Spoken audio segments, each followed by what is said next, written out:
Hello, anybody who's watching this. Welcome to my reaction to Unbelievable Chemical Weapons Tales from the Bottle by Cuxier.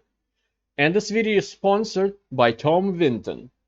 If you've been on this channel long enough or just seen my older Cuxier videos, most of them were recommended through my donation link that is in the description below by Tom Vinton. And the last one of those came out in the end of April.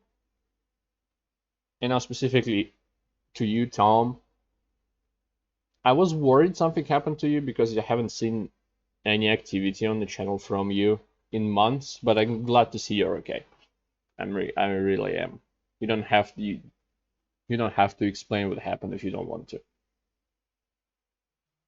Now to everybody else, subscribe if you want more low effort, low quality content, and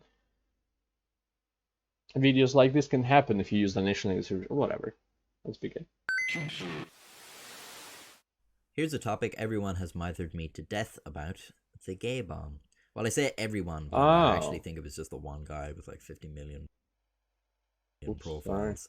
This guy. I see. Now I understand why this was recommended. The gay bomb. I said I know nothing about it. In Internet Historian Weapons video from Incognito Boy, his second channel. Is relentless. Okay. He's sending me messages, he's commenting on the videos, he's putting it in the Discord server, he's making fucking memes about it. Do the gay bomb video, do the gay bomb video, gay bomb, gay bomb. Shut the fuck up! Shut the fuck up! I don't want a fucking video! Shut the fuck up! So in 1994, the US military was investigating the use of non-lethal chemical weapons, a hobby I myself took up only a few months ago. Non-lethal chemical weapons are an interesting method of combating insurgency groups and guerrilla forces, as they provide an effective method of dispatching enemy combatants without inflicting any serious damage to the civilian populations that guerrilla fighters typically hide amongst. I guess at some point between then and now they just kind of became disillusioned with that whole idea. Wright Laboratories, which at the time was part of the US Air Force, who have a history of questionable bomb-related decision-making, led a research project entitled Harassing, Annoying, and Bad Guy Identifying Chemicals, which suggested the development of the so-called gay bomb, amongst a few others. They broke these suggestions down into 3 categories, which I shall read in reverse order to bamboozle you. Category 3, chemicals that affect human behavior, and I quote, "One distasteful but completely non-lethal example would be strong aphrodisiacs, especially if the chemical also caused homosexual behavior." The use of the word distaste. I was talking about that it probably has aphrodisiacs and maybe some hormonal additions to turn people gay. I don't know. Maybe estrogen or something. I don't know how brain works. There is seems a little bit misplaced. It's like they're really ashamed they'd ever have to use this. Well, ISIS, I didn't want to do this, but you forced my hand. For the good of mankind, I have no choice but to turn you all gay. May God have mercy on my soul.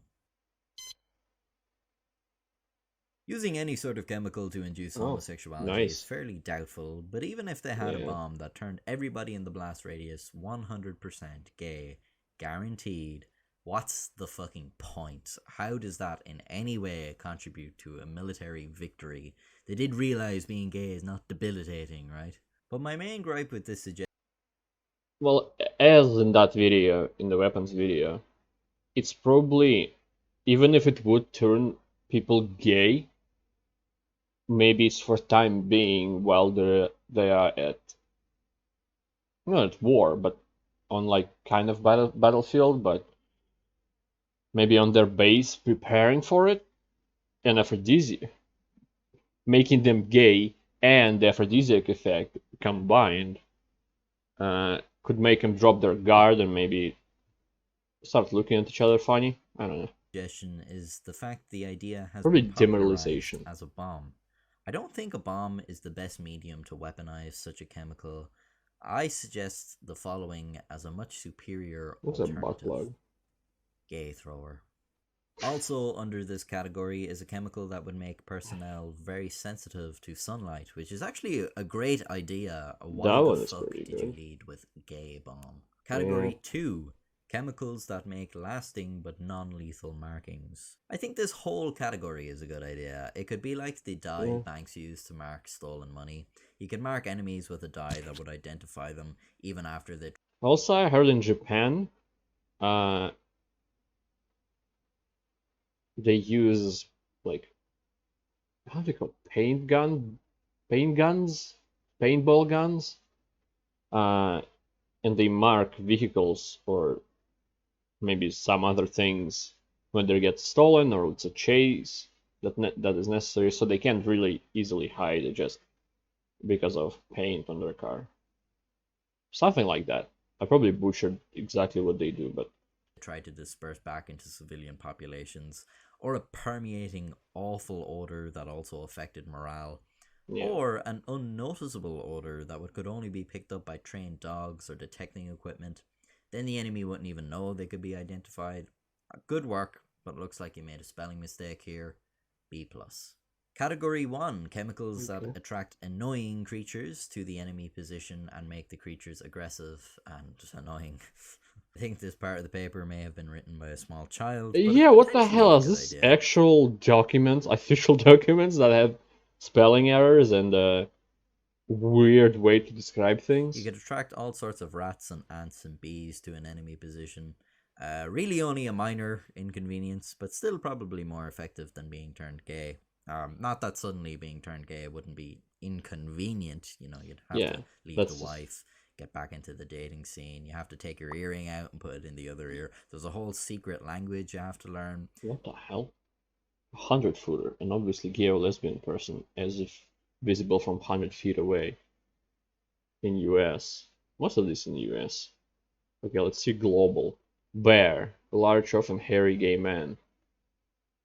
Alright, yeah, that I knew about that one. Beard, a person used as a date, romantic partner or spouse to conceal one's sexual orientation. I think I heard that before as well. Breeder, a heterosexual person. Breeder? Really? That's a bit rude. Brownie Queen, a gay man who prefers a passive role in the... Okay. But you could still shoot the person. It also seems a little complicated. Why spray the enemy with a chemical that attracts bees when you could just, release the bees? If you're going to make a bomb, don't fill it with invitations to the bee party and hope they all show up. Just put the bees in the bomb. That's what I always say. The Wright Lab requested a 6-year, $7.5 million grant to create a variety of these weapons, and apparently the Pentagon was interested enough to submit the proposal for scientific review. Alas, naught became of the proposal, and the Pentagon would instead focus its efforts on turning frogs gay. Yeah, there it is, the gay bomb. They turn frogs gay with the gay bomb. Just smaller ones for testing. Look it up for yourself. I mean, this is what they're... What do you think tap water is? It's a gay bomb, baby. And I'm not saying people didn't naturally have homosexual feelings. I'm not even getting into it, quite frankly. I mean, give me a break. You think I am like, shocked by it, so I'm up here bashing it because I don't like gay people? I don't like them putting chemicals in the water that turn the friggin' frogs gay. Do you understand that? Serious crap. Hey, check it out. I'm now making t-shirt designs about my... Oh, gay bomb shirt. Actually, aren't frogs... The frogs aren't normal, if I'm not mistaken, right? It's not just there is a couple of frogs. There's a heterosexual frogs. That there's a boy and a girl. I think it works different videos than what he thinks, unless I'm wrong. Below this video, I'll pin a comment.